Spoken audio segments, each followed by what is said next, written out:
Bismillahirrahmanirrahim. Assalamualaikum warahmatullahi wabarakatuh.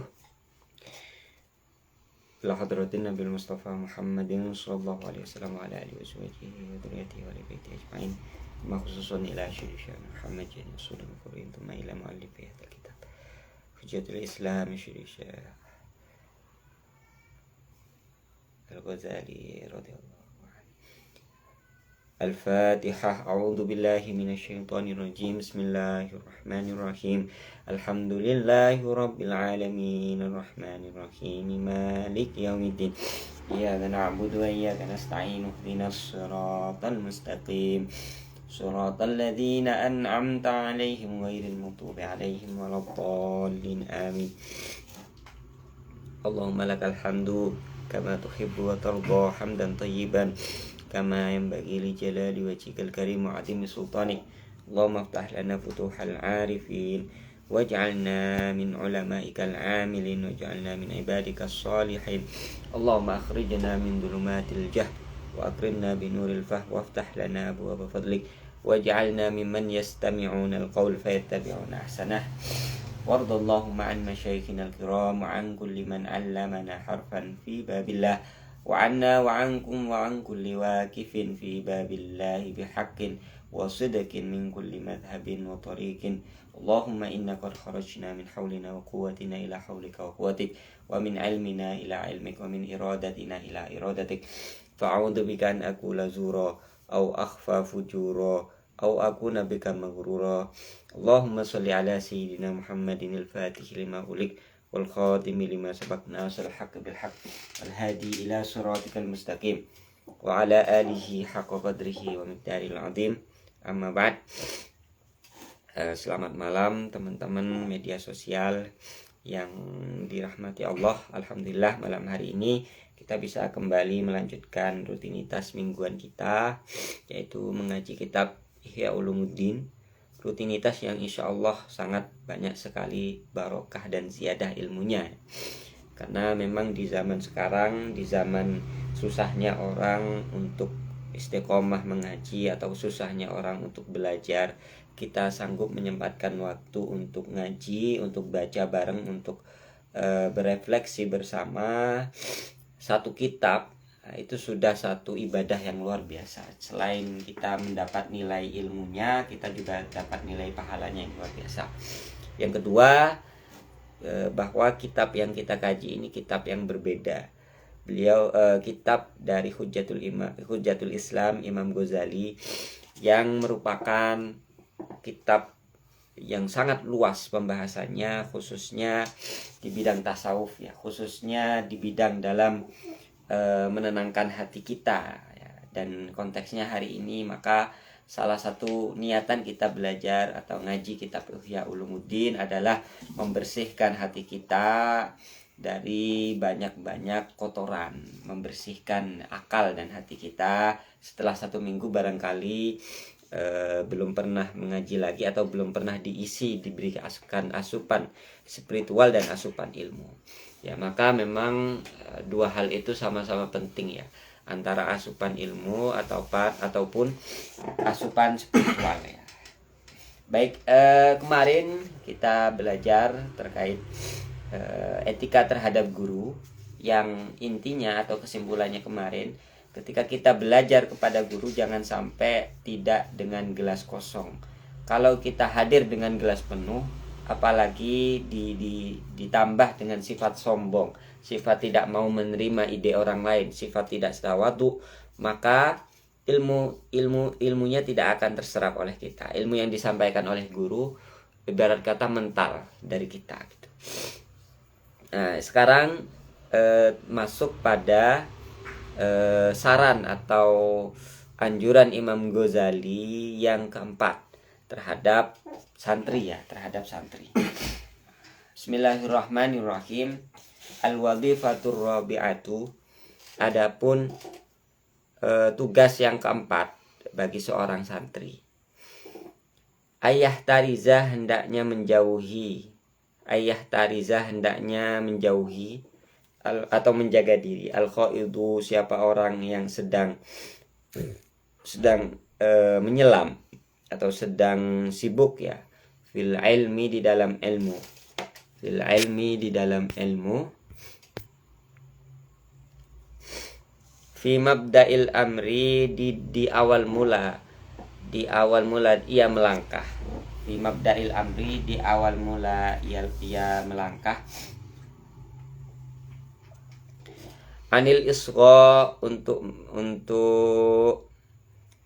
menjaga diri dari ikut serta atau ikut campur atau mendengarkan ya. Isgha ini asgha yusgi bisa bermakna mendengarkan, ila ikhtilafin nas pada perkara-perkara yang diperselisihkan oleh manusia atau oleh para ulama. Sawaun sama saja, karena ada apa hal-hal yang diperdebatkan tadi, ialah sesuatu khodo yang menyibukkan diri siapa seorang pelajar itu, fihi di dalamnya, min ulumid dunya dari ilmu-ilmu dunia. Artinya baik yang diperselisihkan itu adalah perkara dunia, au min ulumil akhirah atau ilmu-ilmu akhirat. Jadi saran yang keempat dari Imam Ghazali terhadap seorang pelajar, ketika dia awal mula belajar, dia harus menjauhkan dirinya untuk ikut campur pada perkara-perkara yang diperselisihkan, perkara-perkara yang menjadi perselisihan ulama, atau bahkan naudzubillah menjadi fitnah. Jadi jangan serta-merta karena perkara tersebut viral, karena perkara tersebut sedang dibahas oleh khalayak, kita ikut serta untuk membahasnya, padahal kita belum memiliki kapabilitas, kita belum memiliki kapasitas untuk turut serta membahasnya. Seperti kalau kita lihat pada konteks hari ini, masalah yang diperselisihkan itu kan mudah tersebar memang melalui media sosial, sehingga penyakitnya orang hari ini adalah mudah berkomentar pada hal yang bukan di bidangnya, apalagi hal tersebut adalah hal yang diperselisihkan, artinya fitnah, atau banyak orang yang berselisih pendapat di situ. Orang hari ini mudah untuk berkomentar ya dalam hal itu. Jadi seorang murid jangan serta-merta seperti itu, mendengar fitnah ini, atau mendengar hal yang diperdebatkan. Seperti contohnya hari ini sedang terjadi perdebatan nasab Alawi. Nah, itu jangan kita sampai mudah terprovokasi, sampai kita ikut arus misalnya pada golongan yang sampai benci terhadap habaib, padahal kita tidak tahu duduk perkaranya. Nah, itu termasuk perkara yang diperselisihkan. Jadi kita jangan secara mudah ikut terpengaruh pada hal-hal yang masih diperdebatkan atau hal-hal yang masih diperselisihkan. Nah, kenapa? Fa inna dzalika, karena hal tersebut ya, mengikuti hal tersebut, yadhasyu aqlahu, membuat mengherankan atau membuat takjub aqlahu, akalnya seorang murid, seorang terpelajar tadi, wa yuhayyiru, dan membuat bingung, dhihnahu, pada akalnya, wa yufattiru, dan menjadikan rendah ya, atau menjadikan bingung juga, ra'yahu, pada pendapatnya, wa yu'ayyisuhu, dan menjadikannya orang itu putus asa, anil idrak, untuk melihat kebenaran, wal itla, dan mencari tahu kebenarannya.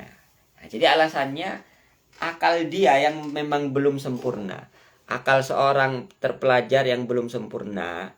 Ketika dia turut ikut campur pada hal-hal yang diperdebatkan, hal-hal yang lagi ramai kemudian diperdebatkan, terus ia ikut komentar, dia pendapatnya kemudian akalnya tidak akan sanggup untuk melihat kebenaran. Ya, seperti pada polemik nasab Alawi ini, karena orang begitu mudah terpengaruh media sosial, hanya karena semacam hasutan untuk meragukan A, meragukan B, tiba-tiba dia langsung ikut campur di situ, langsung berpendapat, akhirnya dia ikut benci terhadap habaib.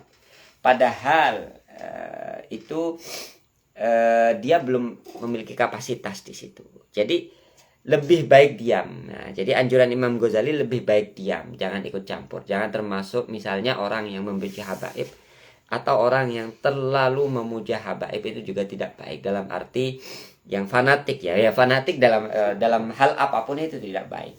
Bal akan tetapi yang bagi selayaknya ayyutskina, hendaknya dia mengokohkan awalan mula-mula at-tariqatal hamidata, cara atau metode yang terpuji, al-wahidata yang satu, al-mardiyata yang diridhoi inda ustadihi, dari ustadznya atau diridhoi oleh gurunya. Artinya seorang murid sebelum ikut serta mengomentari hal-hal yang dipermasalahkan, dia harus punya basic dulu dalam ilmu. Ibarat kata, kalau urusan agama, dia fikihnya dah selesai, dia nahwunya dah bisa baca kitab, dia akidahnya dah benar, maka dia siap untuk membaca atau merespon hal-hal yang masih diperdebatkan tadi. Tapi kalau baca kitab aja belum bisa, kemudian ikut memperdebatkan masalah-masalah ketuhanan, nah itu bisa rancu, bisa dia malah akhirnya kebingungan ya. Nah, jadi jangan sampai orang yang belum punya basic agama, fikih, nahwu dan lain sebagainya, tiba-tiba ikut serta berkomentar, apalagi berkomentar ya, dan turut menghasut, itu kebodohan di atas kebodohan. Nah, itu akan bahaya.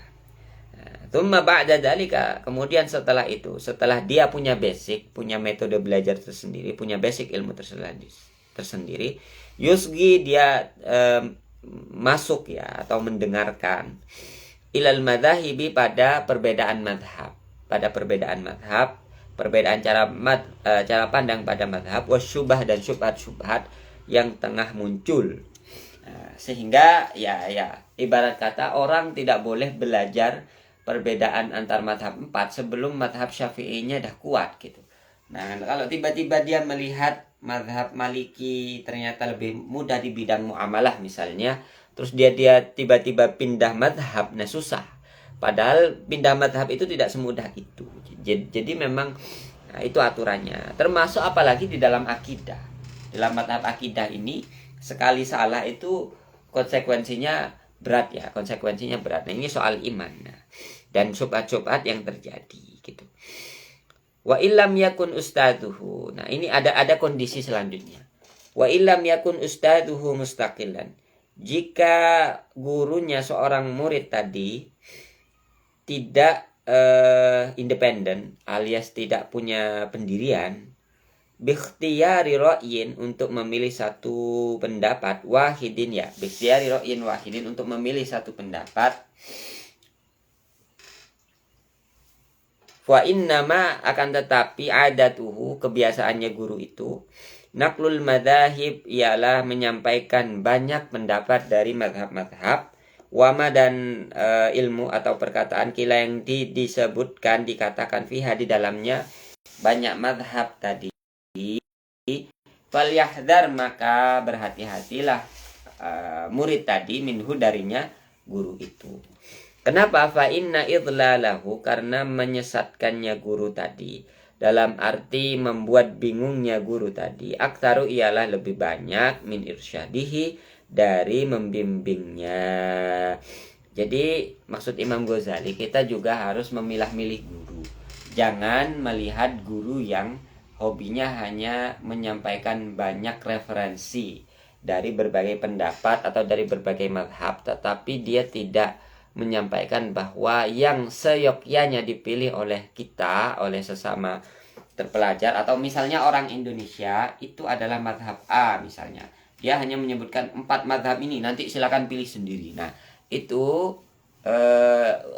pengajaran yang tidak baik dalam agama. Jadi memang di pemula, di orang-orang yang baru belajar, baik di fikih maupun di akidah, dianjurkannya itu taklid dulu, karena dia belum bisa memilih dengan dalil atau dengan argumentasi dia sendiri. Maka memang taklid itu sah.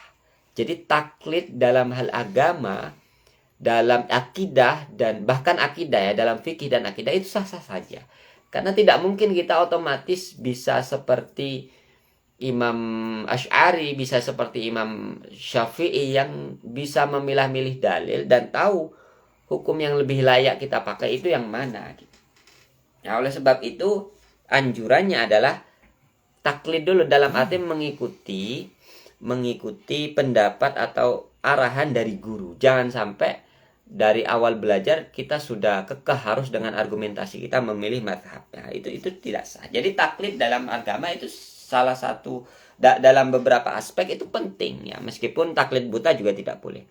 Waman wala yasluhul a'ma, dan orang yang buta itu tidak layak liqudil amyan, untuk menuntun, memimpin, membimbing orang buta lainnya ya, wa irsyadihim, dan membimbingnya. Jadi ibarat kata orang yang baru belajar itu seperti orang yang buta.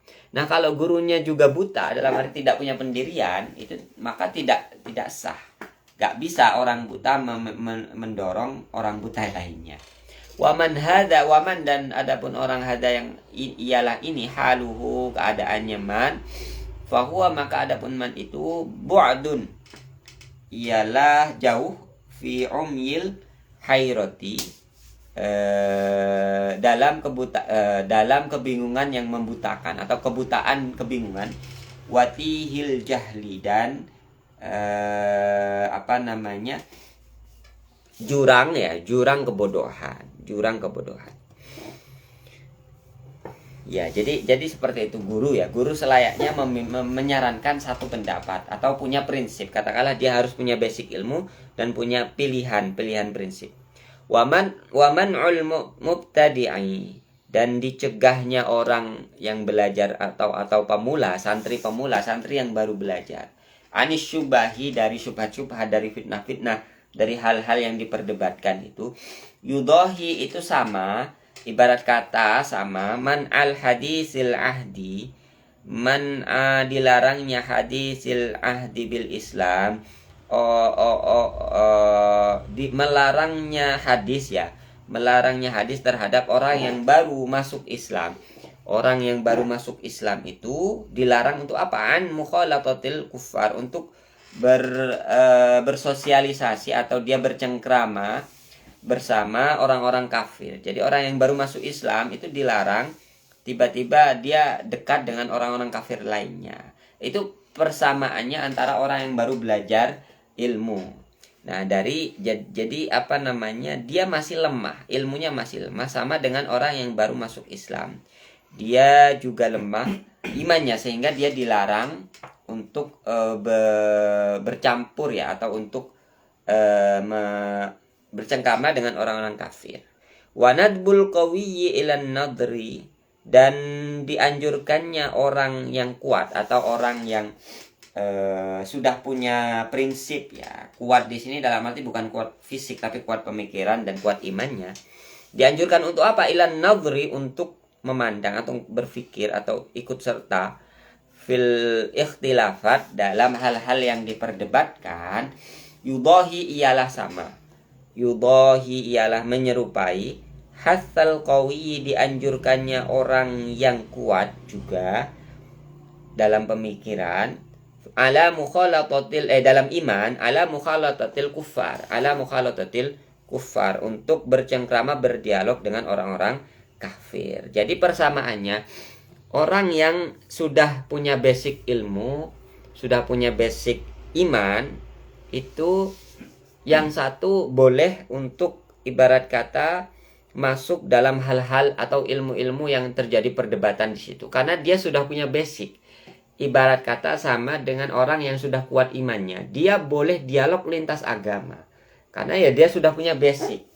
Nah, kalau orang baru mu'alaf kemudian dia langsung dialog antar agama, ya runtuh keimanannya. Walidzalika, oleh sebab itu, yumna'u, dilarang. Oleh sebab itu yumna'u, dilarang, al-ajizu, siapa orang yang lemah, al-ajizu, siapa orang yang lemah, anit tahajjumi, untuk menghancurkan atau menyerang ya, untuk menyerang ala soffil kufar, pada barisan orang-orang kafir.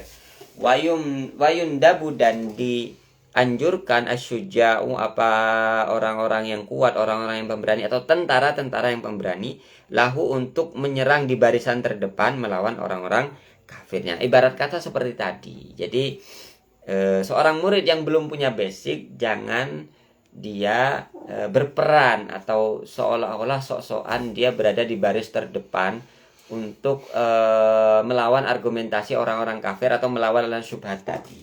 Karena belum punya basic. Takutnya nanti malah dia terkena syubhat tersebut. Nah, itu yang ditakutkan. Nah, jadi anjurannya adalah dia harus fokus pada apa yang menjadi kekurangannya terlebih dahulu.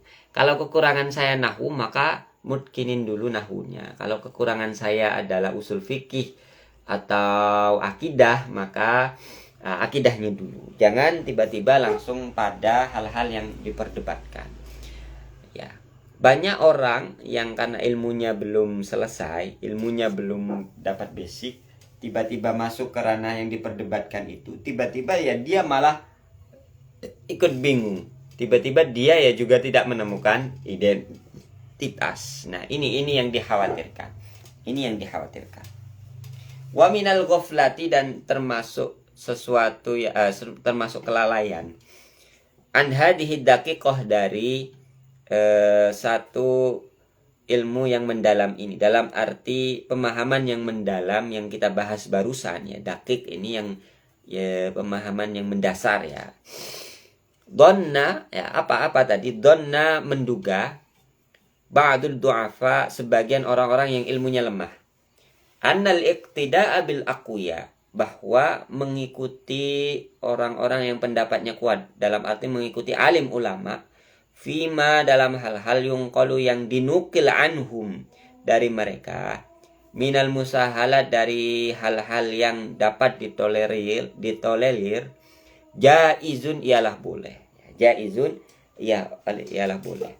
Walam yudrik, padahal dia tidak tahu, anna wadha'ifal aqwiya, bahwasanya tugas orang-orang yang sudah kuat imannya, kuat ilmunya, tukhalifu, ialah berbeda, wadha'ifal du'afa, pada membedai pada tugas-tugasnya orang yang masih lemah.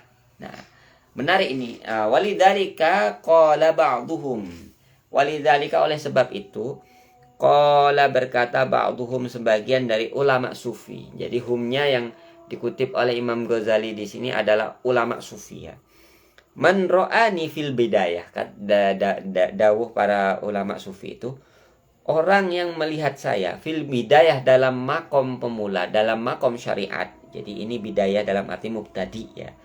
Itu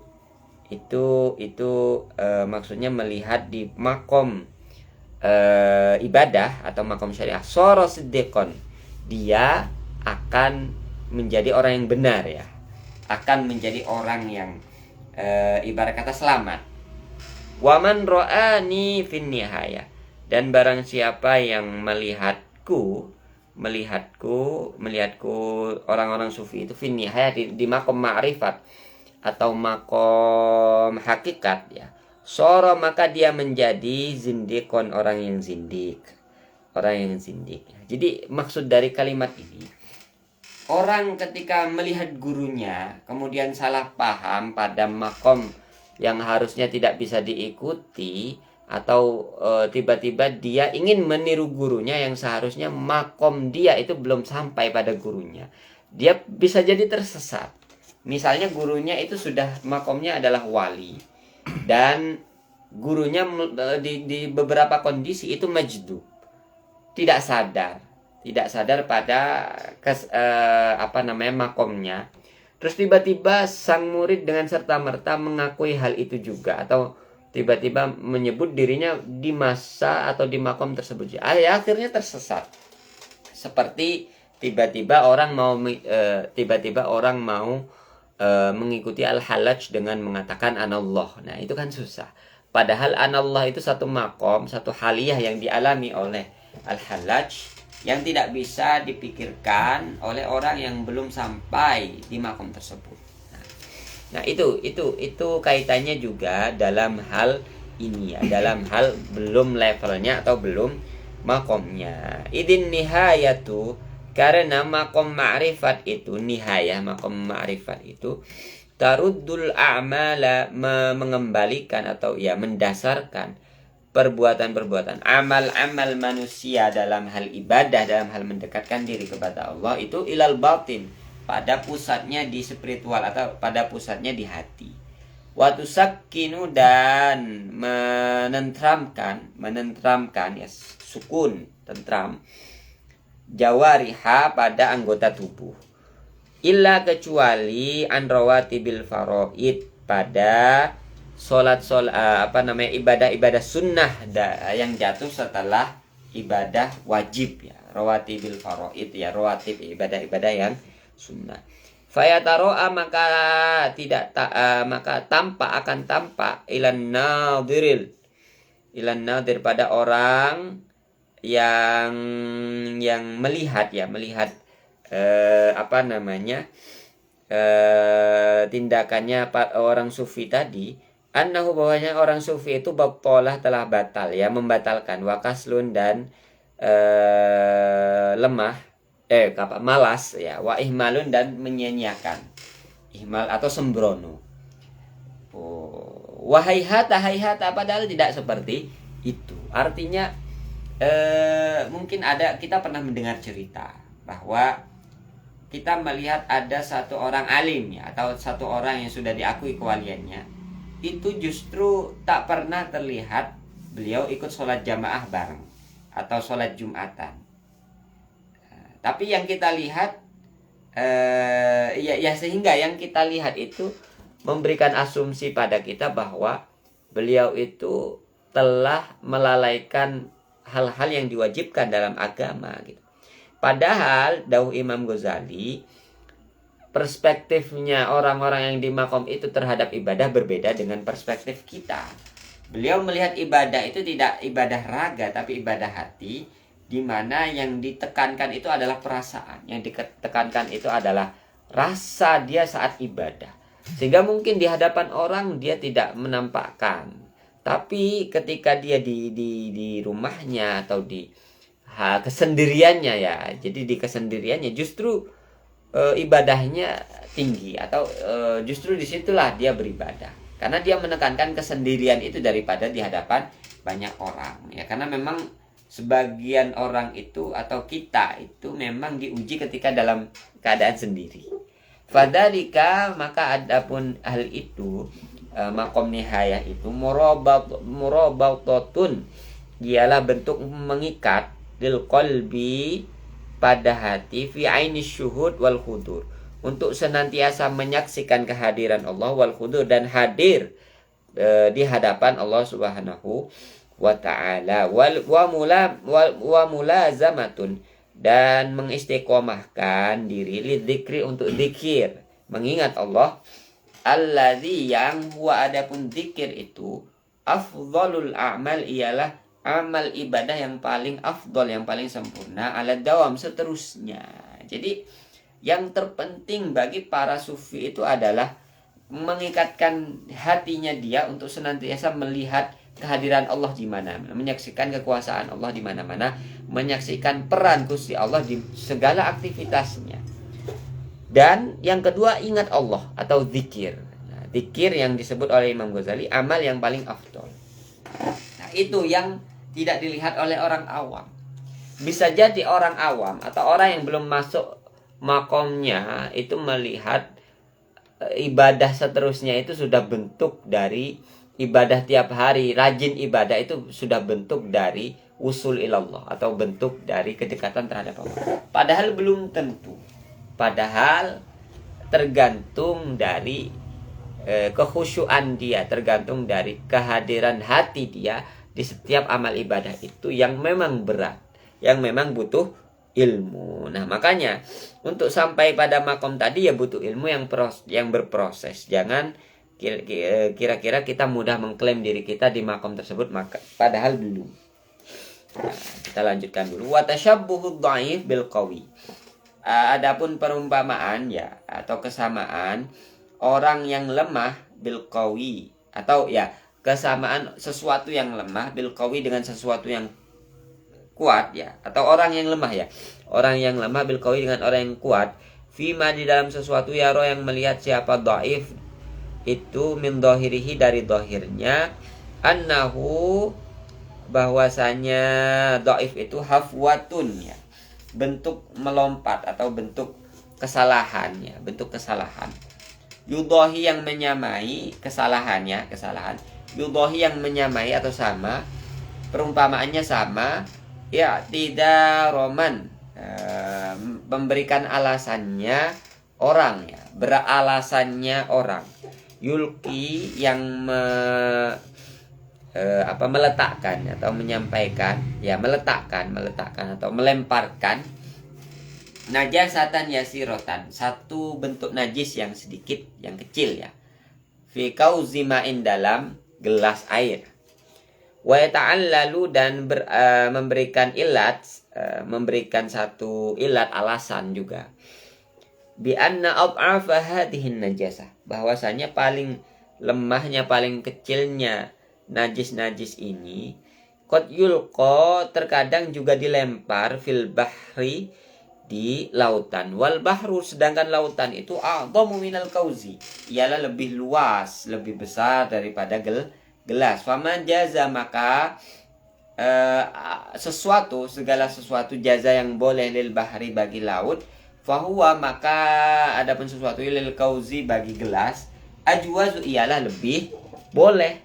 Wala yadri, padahal dia tidak tahu, al miskin, dan orang miskin itu tidak tahu, annal bahro, bahwasanya laut itu biquwatihi, dengan kekuatannya, yahilun najasata, dapat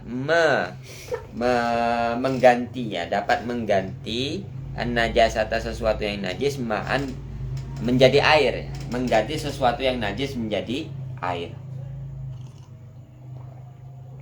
Fatang qolibu, maka berubah ainun najazah, apa benda yang najis itu atau zat yang najis itu, bistilaihi, dengan kekuatannya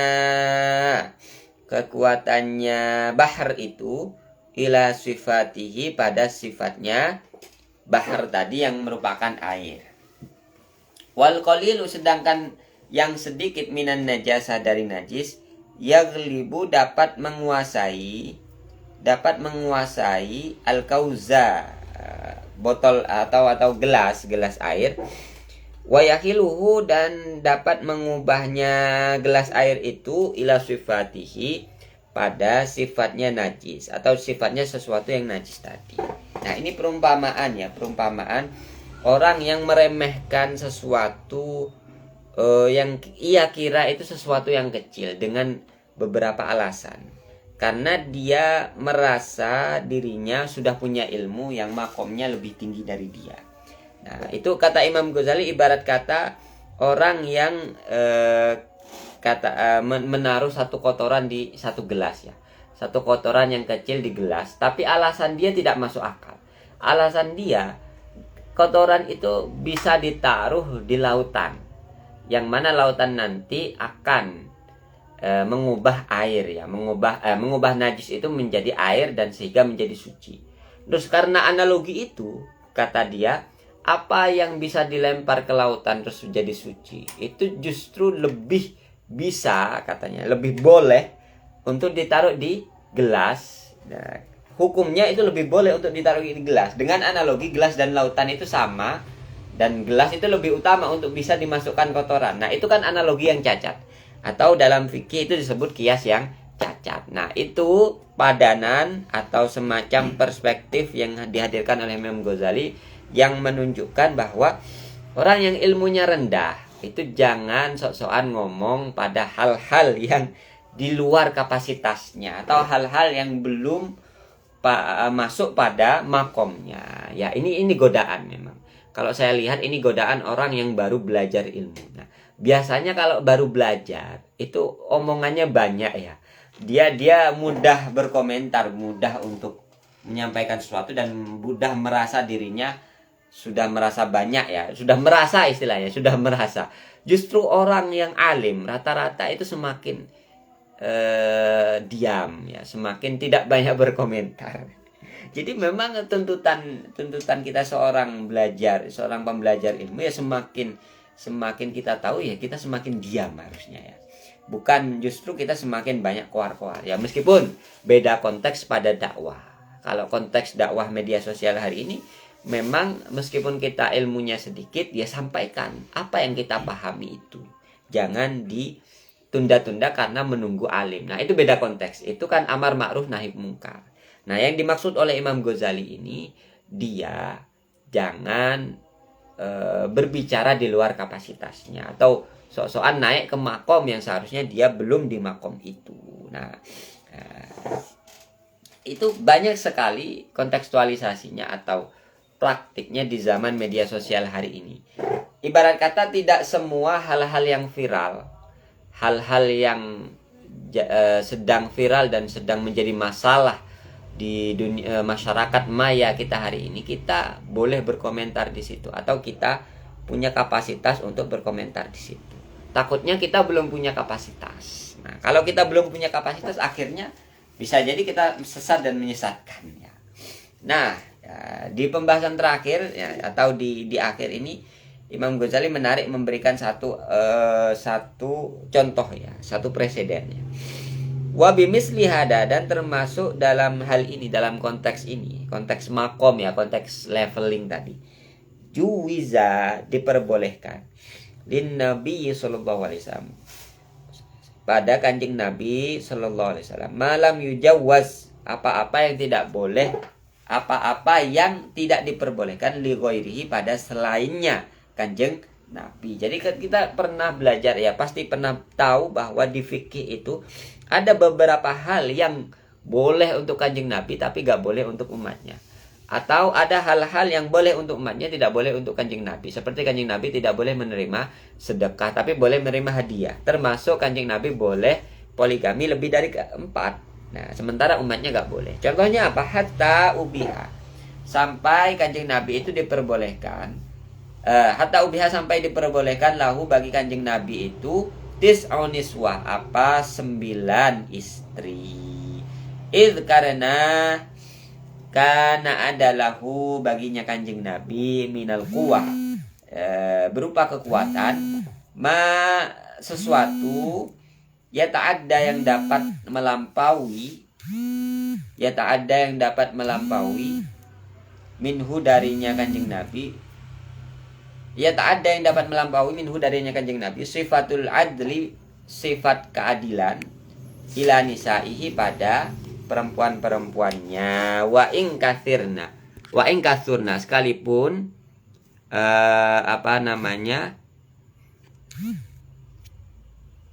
sekalipun istri-istri kanjeng Nabi itu banyak ya. Jadi inilah alasan kenapa kanjeng Nabi itu boleh berpoligami lebih dari 4. Karena pada diri Nabi itu ada kekuatan berupa sifat yang melebihi perspektif adil. Jadi bukan hanya bisa adil, tapi bahkan melampaui adil itu sendiri, yang tidak dimiliki oleh manusia biasa. Jadi kalau kita memahami secara baik perspektif ini, kita tidak akan heran kenapa kanjeng Nabi boleh poligami lebih dari 4. Karena kanjeng Nabi posisinya sebagai beliau Nabi itu tidak hanya bisa adil, tapi bahkan melampaui adil itu sendiri. Nah, jadi kan syarat poligami itu kan adil ya. Nah, dan bahkan di beberapa ayat yang lain itu Gusti Allah dawuh bahwa kalian tidak bisa adil ya. Fala tamilu kullal maili fatadharuha kal mu'allaqah. Hati manusia mudah condong, gak bisa adil dalam hal cinta. Nah, kanjeng Nabi ini bukan hanya adil di konteks beliau diperbolehkan ya, tapi melebihi. Maka yang terjadi disitulah alasan kenapa kanjeng Nabi boleh poligami lebih dari 4. Nah, itulah alasan. Dan kita tidak bisa memang menalar dalam arti berpikir dalam konteks fikih saja. Di situ ada alasan-alasan lain. Wa amma ghairuhu, sedangkan selain kanjeng Nabi, fala yaqdiru ala ba'dil adli. Bahkan selain kanjeng Nabi, dawuhnya Imam Ghazali ini, tidak bisa untuk sebagian dari sifat adil saja. Jadi untuk adil aja tidak bisa. Jadi untuk adil aja itu tidak bisa. Bal, akan tetapi ya ta'adda, melampaui batas, siapa goiru apa selain Kanjeng Nabi, ma pada sesuatu bainahunna di antara mereka istri-istrinya, minad doror untuk bersikap atau pada bahaya-bahaya, ilaihi pada orang tersebut, ilaihi pada orang tersebut. Artinya ya akhirnya lebih banyak tidak adil atau lebih banyak pertengkaran yang terjadi karena memang selain Kanjeng Nabi itu susah untuk adil. Hatta yanjarro, sehingga terjerembab atau terjatuh ila maksiatillah, untuk maksiat kepada Allah, fi talabi, dalam mencari ridhohunna, ridho kerelaan istri-istri tadi. Ya bahkan bisa jadi karena agar bisa memperoleh kerelaan dari istri-istri tadi, dia berani bermaksiat kepada Allah. Nah, ini sudah melampaui batas. Maka akhirnya fama aflaha, maka tidaklah beruntung man orang kosa yang mengkiaskan al malaikata, malaikat, bil haddadin, pada tukang besi. Nah, itu satu permisalan bagi orang yang berbicara tapi belum di levelnya. Nah, ini kembali lagi ke topik utama. Jadi kesimpulan pada apa yang sudah kita bicarakan tadi, kita kalau belum punya kapasitas ilmu yang cukup pada satu pembahasan, maka kita jangan ikut nimbrung atau kita jangan sekali-kali berkomentar yang menimbulkan kesesatan atau menimbulkan satu informasi yang tidak benar gitu atau ketidakbenaran. Lebih baik as-sukut afdal, ya, lebih baik diam dalam menanggapi hal-hal, ya. Jadi sikap kita sikap kritis aja. Sikap kritis itu berbeda dengan sikap sok tahu. Nah, yang dimaksud Imam Ghazali ini sok tahu berbicara pada hal-hal yang ia belum memiliki kapasitas. Lebih baik kita kritis atau lebih baik kita mencari tahu atau mendengarkan atau diam. Nah, itu lebih selamat. Nah, as-sukutu aslam. Jadi kesimpulannya as-sukutu aslam. Diam itu lebih menyelamatkan daripada kita berbicara. Baik, mungkin cukup sampai di situ saja apa yang kita bahas malam ini. Semoga dapat menjadi wasilah pertama ilmu, ya, mencerahkan akal kita. Dan yang kedua keberkahan. Pertama, kita memang malam ini adalah malam Jumat, di hari yang berkah, di malam yang berkah. Nah, jadi insya Allah pahalanya double. Kita ibadah tapi ibadahnya dalam bentuk mengaji, mencari ilmu, insya Allah pahalanya juga besar. Baik, itu saja. Mari kita tutup dengan doa kafaratul majlis.